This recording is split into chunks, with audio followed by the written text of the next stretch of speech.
আপনার কথা ছিল 20 না? 20 তোমাদের একটু বেশি করে শিখালাম আমি, মানে একটু বেশি একই হাফিসই লাগে সাধারণত, তারপর আমি একই যে শিখাইলাম। আচ্ছা দেখি এটা দুটো আসে নাকি একসাথে। যদি আমি হাফ ইঞ্চি করে নিতাম তাহলে দিয়ে আসে কিনা 20 আর 21, 20 আর 21 না? তাও আসে না, হয় না। হইলেই না। ওকে,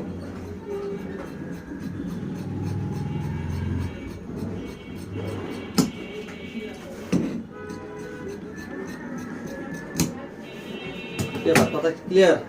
দেখেন এক পাশটা ওইখানে কি এক নিছে? হ্যাঁ, এক নিচে আঙ্কেল এটা। এখন এটা আমরা চড়া করে এটা টোটালি আমি একদম ক্লিয়ার করে দেখাবো। আমি কাছে কোনো ঝামেলা নাই। দাঁড়ান একটু ছবি তুলো, সমস্যা নেই। আমি ইদানিংটা